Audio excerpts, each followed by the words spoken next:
2월 9일 휴일 아침 송은재TV 시작합니다. 지난주에 이어서 이제 이번 주에도 이 윤 대통령에 대한 탄핵 심리 재판, 이재명에 대한 재판, 중대한 분수령을 맞을 것으로 보입니다. 이재명의 재판이 언제 끝날 것이냐, 어떤 형식으로 끝나게 될 것이냐, 윤 대통령에 대한 이 탄핵 심판, 이제 재판도 다음 주에는 시작이 됩니다. 이 탄핵 심리가 어떻게 진행이 될 것이냐, 굉장히 중요한 일들이 많이 기다리고 있습니다. 윤 대통령에 대한 이 탄핵을 놓고 탄핵 반대, 또 윤석열 대통령을 빨리 석방하라라고 하는 이 집회 시위가 더 규모가 커지고 있습니다. 더 거세지고 있고 전국적으로 확산이 되고 있습니다. 어제 대구에서는 굉장히 많은 시민들이 운집을 해서 윤 대통령 석방, 윤 대통령 탄핵 반대를 외쳤습니다. 광화문에서도 마찬가지입니다. 이 찬반 집회가 열리고 있는데 윤 대통령에 대한 탄핵 반대의 목소리가 압도했다라고 하는 것입니다. 이 빨리 탄핵해야 된다라고 하는 민주당 쪽의 이 집회 시위는 사그라들고 있다. 그래서 개딸 동원령을 내렸다. 이재명이 개딸 동원령을 내렸는데 그 부분에 대해서 국민의힘에서 비판을 하니까 자기가 내린 것은 아니다. 국민의힘이 가짜뉴스 거짓말을 하고 있다라고 했는데 이재명이 그러니까 어제 날짜로 이 개딸들의 동원령을 내리는 많이 참여를 해달라. 지금은 내란이 중단된 상태가 아니다라는 기록, 증거가 나와 있습니다. 그렇게 SNS에 글을 올린 건 이재명 쪽이 거짓말을 하고 있다라고 하는 것이고요. 지금 윤 대통령에 대한 이 탄핵 심리가 이번 주 화요일, 목요일 두 차례에 걸쳐서 열립니다. 다음 주부터는 이제 재판이 시작이 됩니다. 형사재판이. 윤 대통령에 대한 헌재의 탄핵 심리에서 가장 중요한 것은 헌법재판소의 분위기입니다. 헌법재판관 8명이 지금 어떤 성향을 보이고 있느냐. 정확하게 4대4입니다. 윤 대통령에 대해서 무조건 탄핵으로 정해놓은 이런 문영배를 비롯해서 이런 재판관이 4명이 있고 이걸 합리적으로 따져봐야 된다라고 하는 4명이 있다라고 하는 점입니다. 대통령에 대한 탄핵 부분은 이게 어떤 혐의가 있느냐, 무엇을 잘못했느냐, 위헌 위법, 중대한 위헌 위법, 이 사실 자체도 중요하지만 더 중요한 것은 이걸 가지고 현직 대통령을 파면을 할 것이냐 하지 않을 것이냐, 이게 더 중요합니다. 이 결정이. 그러니까 이런 위법 위헌 중대한 이게 근거가 되긴 하지만 이게 곧바로 파면으로 연결이 되느냐 되지 않느냐에는 이 재판관들의 성향이나 전체적인 분위기가 굉장히 큰 영향을 미칠 수밖에 없습니다. 그래서 그동안은 헌법재판소의 분위기를 보면 대통령에 대해서 탄핵 심리 2차례가 있었습니다. 노무현 박근혜 전 대통령 때였습니다. 모두 합의를 하는 형태였습니다. 전원 일치 이런 식이었습니다. 개개인의 부담도 들고 헌법재판소의 이 결정에 이 권위도 높이고 승복하지 않는 그런 부분에 대한 우려도 덜고 이런 것들입니다. 대통령에 대한 파면을 결정하는 것을 놓고 헌법재판관들은 모두 합의하기를 바랍니다. 어느 쪽이든. 그런데 지금의 헌법재판소의 분위기로는 이 합의가 불가능하다라고 하는 겁니다. 두 개로 완전히 쪼개져 있다. 합의하지 못할 것이다. 지금 사사건건 이 갈등이 일어나고 있습니다. 재판관들 사이에. 여기에 굉장히 중요한 요인 중에 하나가 마흔혁입니다. 지금 국회에서 추천을 했는데 최상목 권한대행이 임명하지 않았다. 임명을 보류했다. 그래서 우원식 국회의장이 권한쟁의 심판을 청구를 해서 이게 내일입니다. 내일 헌법재판소에서 지난 3일 선고를 하려고 하다가 헌법재판관들이 둘로 나뉘었다. 선고를 못하고 미뤘습니다. 그래서 내일 다시 변론을 엽니다. 내일 이제 어떤 결정을 내릴 것이냐. 마흔혁 임명 보류하고 있는 이 부분은 두 가지가 가장 중요합니다. 하나는 우원식이 이렇게 권한쟁의 심판을 청구할 권한이 있느냐라는 겁니다. 이 절차가 맞느냐라는 거죠. 국회의 의결도 거치지 않고 우원식이 국회의 이름으로 단독으로 이렇게 마흔혁이 임명 보류하고 있는 것에 대해서 문제 제기를 한 것이 맞느냐. 이건 절차상 완전히 무효다. 이 주장이 가장 지금 설득력이 있습니다. 국회에서 결정하는 모든 문제는 여야가 의결을 하든지 최소한 여야 원내대표끼리 합의는 되어야 합니다. 그런데 그런 절차가 전혀 없이 권한쟁의 심판을 했다. 이 권한쟁의 심판 절차가 이거 완전히 무효다라는 결정을 하든지, 40억 임명 가지고는 지금 양측이, 민주당 쪽과 국민의힘 쪽이 이게 여야 합의로 임명해야 될 카드인데, 한 명은 여야 합의 몫인데 합의되지 않았다라고 하는 것입니다.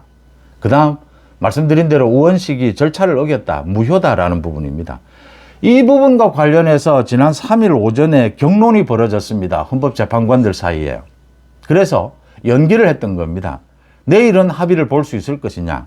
합의 보지 못합니다. 합의를 봐서도 안 되는 부분입니다. 이건 절차상 무효입니다. 또 내용적으로도 여야 합의가 되지 않는 부분입니다. 그래서 내일 합의가 되지 않을 가능성이 매우 높고, 또 한 번 변론을 열어서 또 한 번 다퉈봐야 되는 문제다. 그러니까 국회를 지금이라도 열어서 이 국회에서 의결을 하면 되는 일입니다. 절차상의 하자는.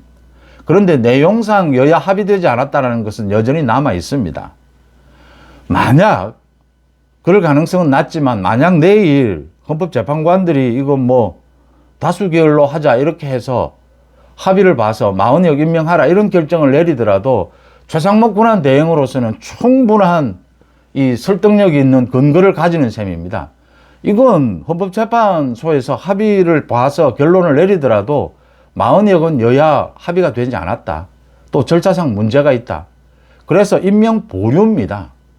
임명을 거부하는 것이 아니라 여야가 합의가 할 때까지 기다리겠다. 또 헌법재판소 독립적이고 국회 독립적입니다. 국회의 이 여야 합의 부분을, 이런 절차 부분에 대해서 헌법재판소가 그렇게 깊숙이 관여해서는 적절하지 않다, 부적절한 부분이다. 최상목 권한 대행으로서는 얼마든지 이걸 거부는 아닙니다. 헌법재판소의 뭐 결정은 존중해야 합니다. 그런데 임명을 보류하고 검토해 볼 충분한 여지가 있는 셈입니다. 그래서 이걸 예상한다면 헌법재판소에서 내일 또 지난 3일 오전처럼 이렇게 4대4, 5대4로 나뉘게 되면 재판관들의 의견이 결정 내리지 못한다라고 하는 것이고, 결정을 내리지 못해야 합니다. 이 40억 부분은 취소하는 것이, 그러니까 권한쟁의 심판을 기각하는 것이 맞습니다. 절차상 내용상으로도 그렇게 결론을 내리고, 그러니까 헌법재판관들이 둘로 나뉘게 될 것이다, 결론을 내리지 못할 것이다, 그러면 차라리 깔끔하게 기각을 하는 것이 맞다. 40억에 대해서 임명을 하지 않아야 이게 정상적인 합리적인 것이고, 40억에 대해서 임명하지 못하면 지금의 8명의 헌법재판관들의 분위기는 반으로 나뉘어 있다. 윤 대통령에 대한 탄핵 심리에서도 분명하게 보여줬던 부분입니다. 이 지금 탄핵 심리를 하는데 8명의 재판관 가운데 주로 이 증인들에 대해서 신문을 한 사람은 2사람이었습니다. 2사람이, 정영식 재판관을 비롯해서 2사람이 나서서 적극적으로 이게 지금 각종 진술들이 문제가 있다, 증언들이 오락가락하고 있다 라는 부분을 드러냈습니다. 그래서 윤 대통령에 대한 탄핵 심리는 재판관들이 합의하는 이런 분위기로 전혀 가지 않고 있다. 재판관들이 완전히 둘로 쪼개져 있다. 이게 시간이 얼마나 걸릴 것이고 결과가 어떻게 될 것인가를 결정하는, 가늠해 볼 수 있는 결정적인 이 요인이 됩니다. 지금 헌법재판소의 분위기가 완전히 반반 쪼개져 있다. 완전히 민주당 편을 드는 이런 편향적인 정치 재판관들과 합리적인 재판관들로 나뉘어 있다. 이게 윤 대통령의 탄핵 심리가 더 길어질 것이고, 3월 초쯤에 선고가 내리더라도 기각될 가능성이 매우 높아지고 있다라는 점입니다. 합리적인 내용에서 지금 헌법재판관들이 합의를 보지 못하는 상황에 와 있다. 6명을 확보해야 됩니다. 대통령을 파면하기 위해서는 6명을 확보하는, 6명이 한 목소리를 내는 것은 힘든 분위기로 지금 가고 있다라고 하는 점입니다. 여기에다가 이제 이번 주까지 탄핵 심리 일정이 잡혀 있습니다. 그리고 선고하겠다라는 게 원래의 헌법재판소의 입장이었습니다. 근데 이것도 논란이 일 수밖에 없습니다. 지금 윤 대통령 측에서 계속 문제 제기를 하고 있습니다. 헌법재판소의 이 지금 증인들에 대한 신문이 충분하지 못하다, 증인 채택을 더 해달라, 좀 더 이 정밀하게 심리해 볼 필요가 있다, 특히 지금 증인으로 나왔던 뭐 이번 이 계엄에 대해서 이게 내란 혐의냐 아니냐의 결정적인 증언들, 홍장원, 곽종근입니다. 전 뭐 특수전 사령관, 홍장원은 국정원 제1차장이었습니다. 이 홍장원과 곽종근의 이 진술들이 검찰에서 한 내용 다르고 민주당 의원들과 결탁해서 유튜브에 출연해서 한 내용 다르고 이 지금 헌법재판소에서 나와서 하는 증언 다르고 헌법재판소 안에서 하고 있는 진술들도 또 이 뭐 오락가락하는 이런 상황을 보이고 있습니다. 이런 상태에서 윤 대통령 측에서는 계속 이 헌법재판소가 이 중립을 지켜달라, 그리고 더 충분한 이 증인을 채택해달라고 하고 있습니다. 이 부분을 놓고도 재판관들 사이에 의견이 나뉠 수밖에 없습니다. 증인을 더 채택을 할 수밖에 없을 것이다. 더 심리를 할 수밖에 없을 것이다. 그래서 기간은 좀 더 늘어나고 변론 기일이 다음 주에 또 잡힐 가능성이 높습니다. 이것도 지금 당장 화요일은 7차 변론, 목요일 8차 변론입니다. 여기에서 결정을 해야 될 부분이다. 윤 대통령의 탄핵 심리도 더 연장이 될 것이고 선고는 늦어지게 될 것이고 기각될 가능성이 높아지고 있다라고 하는 점입니다. 이번에 윤 대통령에 대한 이 탄핵 심리에 증인으로 나오는 사람들을 보면 이상민 전 행안부 장관, 신원식 국가안보실장, 뭐 여러 가지 논란이 될 부분들이 있습니다. 뭐 언론사에 이 전기, 물을 끊으려고 했느냐, 언론사까지 장악하려고 했느냐, 이런 것들이 논란이 될 수가 있습니다.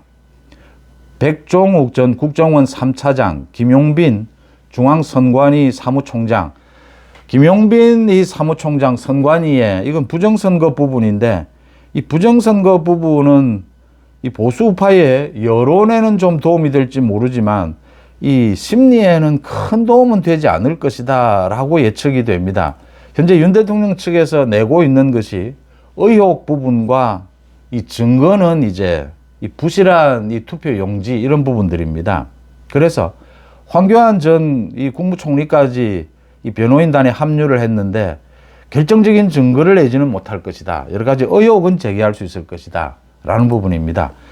지금 이 많은 집회가 있고 극단적인 주장들도 나오고 있습니다. 양쪽 모두에서. 그런데 윤 대통령의 이 비상계엄을 놓고 이 윤 대통령의 이 탄핵 심리가 어떻게 될 것이냐. 지금 기각적으로 좀 무게중심이 쏠리고 있다라고 하는 것은 윤 대통령의 비상계엄이 적절했다라는 것이 아니라 이 비상계엄은 부적절했지만 이게 곧바로 대통령 파면으로 연결될 수 있느냐라는 부분입니다. 그러니까 이게 대통령에 대한 탄핵 심리가 기각적으로 흐르고 있다. 윤 대통령이 뭐 탄핵 반대다라고 해도 비상계엄이 잘 됐다라고 할 수는 없습니다. 그러니까 현재 곽종근이라든지 홍장원이 민주당과 결탁이 되어 있고 진술이 오락가락하고 있다라는 것은 윤 대통령의 비상계엄 이게 있었지만 이걸 현직 대통령에 대해서 파면을 할 정도이냐 아니냐 이렇게 바로 연결이 되는 부분을 좀 흐리고 있다. 이 논리적인 부분이 좀 어긋나고 있다. 홍장원과 곽종근의 이 민주당 결탁에 의한 진술이 오락가락하는 부분이 바로 연결되지는 않는다. 비상계엄이 부적절했다 하더라도 이 윤 대통령을 파면하는 것이 옳으냐라는 부분입니다. 지금 윤 대통령이 부정선거도 이야기를 하고 이 계엄이 계몽령이다 뭐 이런 주장도 나오고 이게 경고용이었다. 또 뭐 커다란 이런 뭐 충돌이나 이런 것은 없었지 않느냐. 윤 대통령이 이런 주장을 계속하는데 이게 양면이 있습니다. 그러니까 여론전에는 도움이 되지만 재판이나 이런 헌재 심리에는 또 불리한 부분도 있습니다. 일단 비상계엄에 군이 동원이 됐습니다. 계엄군이. 윤 대통령의 지시에 의한 것입니다. 국회에 군이 동원이 됐고 선관위에 군이 동원이 된 것은 이 부분에 대한 설명은 안 됩니다. 지금.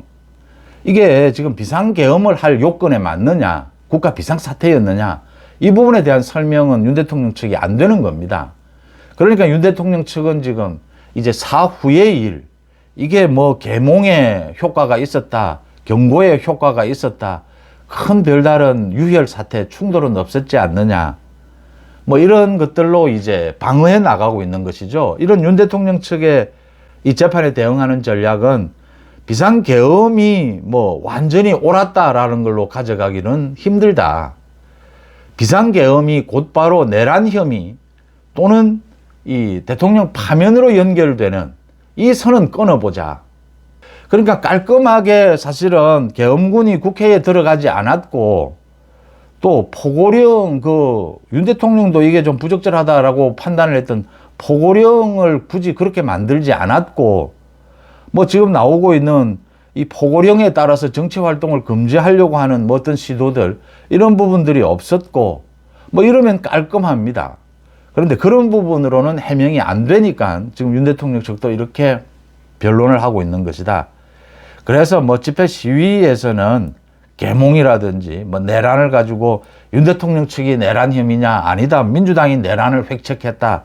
지금 뭐 홍장원, 곽종근 이 민주당과 결탁이 돼서 내란을 획책한 것이다. 서로 이런 주장이 나오지만 합리적인 선에서 보면 지금 가장 핵심은 헌법재판소의 이 윤 대통령의 이 탄핵 심리의 핵심은 헌법재판소의 재판관들의 분위기가 두 쪽으로 나뉘어 있다. 이게 가장 중요하고 내용 면에서는 계엄은 부적절했지만 이게 현직 대통령에 대해서 파면할 정도까지가 되느냐, 파면하는 것이 옳으냐, 이게 가장 중요한 것이죠. 여기에서 이제 윤 대통령 측에서 계속 이 계엄 자체가 잘못된 것이 없다라는 이런 주장을 여론전을 통해서도 할 수밖에 없는데 이건 그렇게 이 심리에서 내용면에서 유리한 것은 아닙니다. 이게 계엄이 갖는 성격입니다. 계엄은 계엄군이 동원이 됩니다. 그래서 윤 대통령에 대한 탄핵의 이 불가피성을 이야기할 때도 계엄이라고 하는 이 결정을 윤 대통령이 왜 했느냐, 이건 되풀이될 가능성이 있다. 그러니까 이재명 민주당의 국정마비는 맞는데 이 국정마비를 노린 이재명 민주당을 제압하는 방법으로 계엄군을 동원하는 것이 이게 헌법상 옳은 것이냐. 계엄군이 동원이 한번 됐다라고 하는 것은 윤 대통령이 앞으로도 계엄군을 또 동원할 일이 생길 수가 있다. 제가 어제도 말씀을 드렸는데 현직 대통령에 대해서 파면 여부를 결정할 때 가장 중요한 요인 중에 하나가 만약에 파면되지 않고 이 탄핵이 기각이 됐을 경우에 현직 대통령이 업무에 복귀를 합니다. 업무에 대통령이 복귀를 해서 아무런 문제가 없을 것이냐라는 것도 굉장히 중요합니다. 노무현 전 대통령은 업무에 복귀를 했고 박근혜 전 대통령은 복귀하지 못했습니다. 윤석열 대통령이 대통령직에 다시 복귀하게 된다면 이 계엄에 대한 우려, 이 계엄을 판단한 우려, 이 우려 부분은 여전히 남아있는 것입니다. 이런 부분들이 윤 대통령 측이 좀 깔끔하게 해소를 하는 것도 한 방법인데 이 부분들이 해소되기 어렵다면 이제 다른 방법을 또 이 뭐 재판 전략상 다른 방법을 동원하게 되는 셈입니다. 또 하나 중요한 것이 있습니다. 이번 주에 아마 내일 모레까지 결정이 될 걸로 보입니다. 윤 대통령이 구속 취소 청구를 한 것입니다. 현 재판부에. 이 보통 보석을 청구를 하는데 이 재판부가 정해지고 나면 보석을 청구하는 것은 이제 기소도 됐고 사정이 좀 바뀌었다. 증거를 뭐 인멸할 우려도 없고 도피 우려는 더 없는 것이다. 그래서 보석을 신청하게 됩니다. 그런데 윤 대통령은 구속 취소를 청구를 했습니다. 재판부에. 이 구속 자체가 지금 위법이다. 이걸 한번 따져보자. 그래서 지난 4일 이 청구를 했고 이게 일주일 만에 결론이 나옵니다. 그래서 내일 아니면 모레 법원의 판단이 나올 것으로 보입니다. 지난 7일에는 윤 대통령 측에서 2차 의견서까지 제출을 했습니다. 그러니까 처음 청구를 했고 두 번째 또 의견서를 제출을 했습니다. 결정적인 내용은 홍장원, 각종근 이 진술이 오락가락하고 있다. 그래서 이 내란 혐의를 적용한 것이 잘못된 것이다. 그러니까 윤 대통령, 현직 대통령에 대해서 구속을 한 이유는 내란 혐의라고 하는 이런 중범죄 혐의를 받고 있다. 그 다음 뭐 증거인멸 우려가 있다. 이런 것들이었습니다. 이제 기소가 됐고 재판부도 정해진 만큼 증거인멸, 뭐 도피의 우려는 없는 것이 아니냐. 지금 모두 헌법재판소에서 증인들이 나와서 증언도 하고 있는데 더 뭐 입맞추기, 증거인멸 이런 우려는 없는 것이 아니냐. 하나 남아있는 것이 내란 혐의라는 겁니다. 이 내란 혐의는 워낙 엄중한 것이어서 구속을 원칙으로 한다. 뭐 구속하는 것이 당연한 걸로 여겨집니다. 그런데 이 구속 내란 혐의의 근거로 잡았던 이 홍장원, 곽종근 이 진술들이 지금 완전히 뒤집어지고 있고 흔들리고 있고 오락가락하고 있다라고 하는 점입니다. 그래서 이 내란 혐의를 이렇게 쉽게 적용할 수 있느냐. 또 제가 계속 말씀을 드리지만 현직 대통령에 대해서 사상 초유의 이 구속 여부를 결정하면서 형사재판도 예정이 되어 있습니다. 이 구속영장 발부부터 지금 위법 부적절한 것이었습니다. 그렇다면 현직 대통령에 대해서 석방을 하고 난 다음에 형사재판을 지켜보는 것이 맞다. 지금 헌법재판소도 이 심리도 저는 중단하는 것이 맞다라고 보입니다. 아마 중단할 가능성도 높아지고 있습니다. 이게 지금 재판관들이 이렇게 반반씩 딱 쪼개져 있으면 서로가 어떤 결정을 하지를 못합니다. 결정을 하지 못할 경우에 윤 대통령에 대해서 탄핵 기각하는 것보다는 시간을 끌고 연장하고 이 중단을 정지할 수 있는 그 법조항도 있습니다. 같은 혐의로 이제 형사재판이 시작이 되면 헌법재판소의 심리는 중단할 수도 있다. 중단할 수 있다. 중단해야 한다는 아닙니다. 그래서 그런 결정을 할 가능성도 높아지고 있다라고 하는 것입니다. 윤 대통령에 대해서 이 구속 취소 이게 받아들여지지 않으면 윤 대통령은 또 보석을 아마 신청을 할 겁니다. 근데 구속 취소 받아들여질 가능성이 높지는 않습니다. 지금 그 내란 혐의 때문입니다. 그런데 윤 대통령, 현직 대통령에 대해서는 지금 재판부가 한번 심각하게 생각해 볼 필요가 있습니다. 내란 혐의에 대해서 지금 결정적인 진술들이 다 엇갈리고 있습니다. 계엄을 선포를 하고 부적절한 요건으로 계엄을 선포를 하고 계엄군이 동원된 것은 이건 일단 내란 혐의로 볼 수 있는 충분한 여건은 됩니다. 그런데 지금 내용면에서 들어가서 현직 대통령입니다. 계엄이 부적절하게 선포됐다 하더라도 군이 동원이 됐다 하더라도 그게 거의 사실은 뭐 거의 좀 심하게 말씀을 드리면 제가 뭐 계몽이다 뭐 이 경고용이다 저는 여기에는 동의하지 않습니다. 근데 좀 해프닝성 이 후유증이 심각한 부분 치고는 해프닝성도 있는 겁니다. 대통령의 계엄 선포가 2시간 만에 이렇게 뒤집어지고 제대로 뭐 추진이 되지도 않고 계엄을 하려고 했으면 정말 뭐 저는 이렇게 생각합니다. 이거 윤 대통령이 정말 이 계엄이 필요하다라고 생각했다면 계엄을 제대로 했었어야 한다. 서부지법에 난입하는 사태도 있었습니다. 그래서 뭐 70명 가까이가 구속이 됐습니다. 이렇게 강력하게 구속되고 하니까 이제 뭐 그 목사라는 사람이나 이런 많은 사람들이 그동안 일부 유튜브에서 뭐 윤 대통령이 계엄을 때려야 한다, 뭐 무력을 이용해서 서부지법을 장악해야 한다, 쓸어버려야 한다, 헌법재판소를 뭐 완전히 폭파시켜야 한다, 이런 주장을 했던 사람들이 저는 그렇게 봅니다. 그런 주장을 했다면 저는 무력에 의한 이런 계엄 또는 서부지법에 무력으로 뭐 난입을 하는 것, 헌법재판소를 무력으로 쓸어버리자 절대 동의하지 않습니다. 처벌해야 된다고 생각합니다. 대한민국 70년이 넘게 우리 헌정 이만큼 대한민국을 발전시킨 것은 산업화에다가 민주화였습니다. 이제는 정말 계엄이 선포되는, 이제는 정말 무력 시위가 발생하는 이런 나라는 아니다. 대한민국이 최소한. 이제는 세계적인 선진국 반열에 들었었다. 그런 상황에서 지금 이런 일들이 벌어지고 있습니다.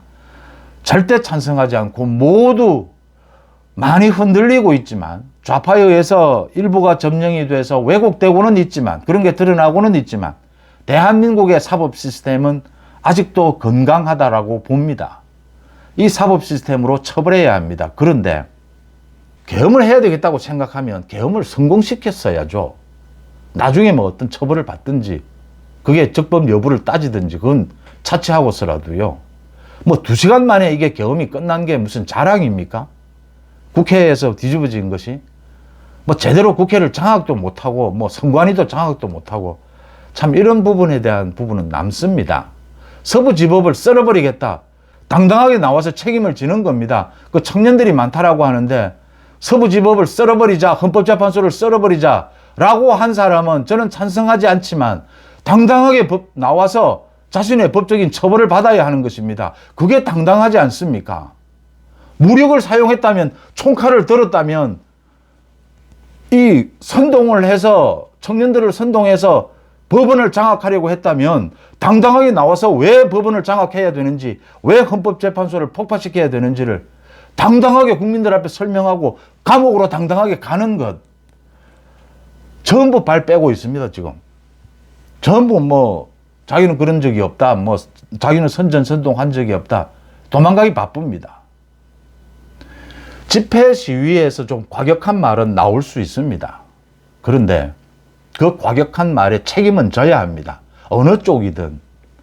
대한민국은 지금 선진국입니다. 대한민국의 사법 시스템은 아직 다듬어져야 될 부분이 많이 있긴 하지만, 그래도 대한민국의 사법 시스템은 전체적으로는 합리적이고, 이만큼 대한민국의 사법 시스템을 키워온 것도, 지난 70년 이상 대한민국을 이만큼 발전시켜 온 것도 보수 우파, 산업화, 민주화의 공이고 덕입니다.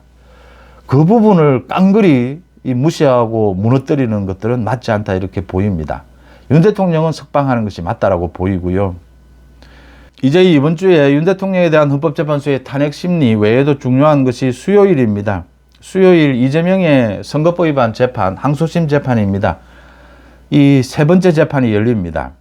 굉장히 중요한 것이 있죠. 이재명에 대해서, 이재명이 그 허위사실 유포한 것이 이거 위헌이다, 위헌 요소가 있다. 그래서 재판부에 이 위헌 법률 심판 제청을 한 부분, 이 부분에 대해서 아마 수요일 재판부가 판결을 내릴 것으로 보입니다.